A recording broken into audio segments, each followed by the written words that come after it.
پتہ نہیں آپ میری اس بات سے ایگری کریں گے یا ڈس ایگری کریں گے۔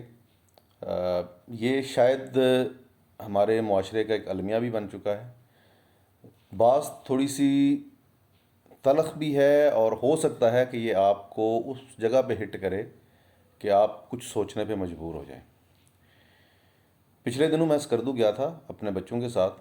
تو میری بیٹی ہے، اس کو ہائٹ فوبیا ہے، وہ خاص طور پہ جیپ پہ ٹریول نہیں کر سکتی یا نہیں کرنا چاہتی، جس کی وجہ سے میں نے فیری میڈوز کا جو پلان تھا وہ کینسل کیا۔ جب میں نے اس کینسل کیا تو اس نے مجھے کہا کہ میرے جو چھوٹے بہن بھائی ہیں یہ مجھے چڑھائیں گے، تو آپ ذرا ان کو ہینڈل کر لیجیے گا۔ چڑھانے کے ورڈ سے مجھے یاد آیا کہ ہم لوگ بھی بچپن میں کیا کرتے تھے، ہمیں اگر کوئی پیسے ملتے تھے یا کوئی چیز ملتی تھی جو دوسرے بہن بھائیوں کو نہیں ملی یا کزنس کو نہیں ملی، ہمیں اس چیز کے ملنے کی اتنی خوشی نہیں ہوتی تھی جتنی اس چیز کی خوشی ہوتی تھی کہ اب ہم ان کو چڑھائیں گے۔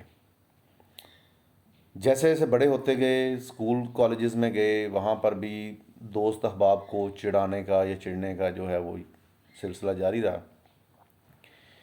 پھر میں نے اس کو مزید تھوڑا سا ڈیپلی دیکھا۔ میں نے دیکھا سوشل میڈیا کے اوپر یا ریئل لائف میں، اگر ہم پولیٹکس کی بات کریں، اگر ہم اپنے بزنس کی بات کریں، اپنے کزنس کے اندر مقابلے کی بات کریں، تو ہم ایک دوسرے کو چڑھانا چاہتے ہیں۔ پولیٹکس میں اگر دیکھیں، اگر کوئی نون لیگ والا ہے اور پی ٹی آئی کے اوپر مشکل وقت ہے تو وہ ان کو چڑھانے کے لیے بات کرے گا، ان کو ایسی ایسی باتیں کرے گا جو کہ دماغ کے اس کھانے میں جا کے ہٹ کرتی ہیں، جہاں سے جا کے دشمنی یا لڑائی جو ہے وہ سٹارٹ ہوتی ہے۔ اور اگر نون لیگ مشکل میں ہے تو پی ٹی آئی والا یہی حرکت کرے گا۔ اسی طرح سے باقی پارٹیز کے ساتھ بھی ایسے ہی ہے، جو ان کے خاص طور پہ سپورٹر ہیں ان لوگوں کو ہے شاید اتنا مسئلہ نہیں ہوتا۔ جو پولیٹیکل پارٹیز ہیں یا جو پولیٹیشنز ہیں، ان کا کام تو صرف ہے ایک تیلی لگا دینا، اس کے بعد عوام جانے اور اس کا کام جانے۔ یہ فضول میں اپنے آپ چڑھانے کے چکر میں ایک دوسرے کو لڑ لڑ کے مار جاتے ہیں۔ یہاں تک تو ٹھیک ہے، کریں، کوئی مسئلہ نہیں ہے۔ جب ہم اس کو مذہبی لیول پہ لے کے جاتے ہیں اور وہاں پر یہی عنصر دیکھتے ہیں تو پھر تکلیف ہوتی ہے۔ میں اس کی آپ کو اگزامپل دیتا ہوں۔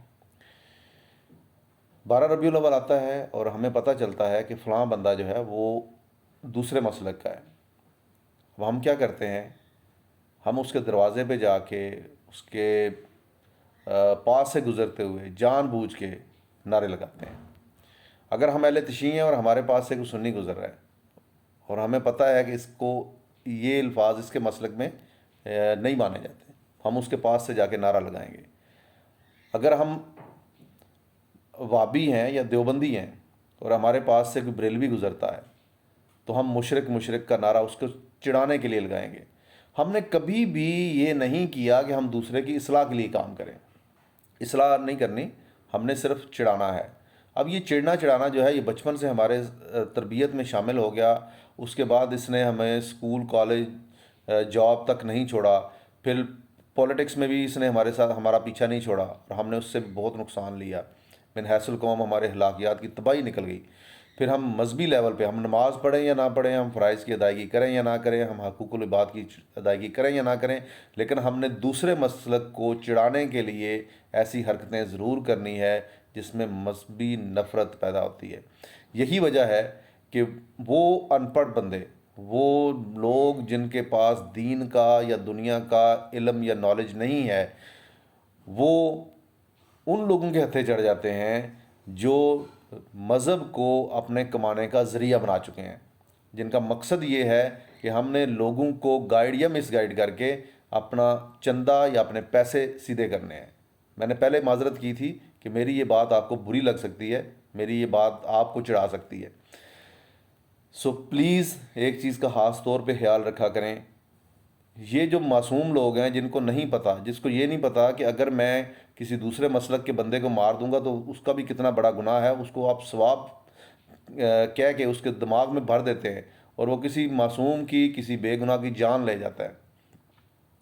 تو اس کے گناہ گار وہ بھی ہیں جس نے اپنا چندہ جو ہے وہ پکا کرنے کے لیے یہ حرکتیں کی ہیں، اس طرح کی تقریریں کی ہیں، اس طرح کی چیزیں لوگوں کے دماغ میں بھری ہیں۔ لوگ آپ کو فالو کرتے ہیں، آپ کسی دربار کے گدی نشین ہیں، آپ کسی مسجد کے متولی ہیں، یا آپ کسی مذہبی جماعت کے لیڈر ہیں، یا مے بی آپ کسی پولیٹیکل پارٹی کے لیڈر ہیں۔ آپ اپنا مقصد حاصل کرنے میں کامیاب ہو گئے، لیکن معاشرے کے اوپر اس کے کیا منفی اثرات پڑے ہیں یہ آپ کی سوچ سے بھی باہر ہے۔ آپ کو کوئی فرق نہیں پڑے گا، آپ کا جو بینک اکاؤنٹ ہے وہ بھرتا رہے گا۔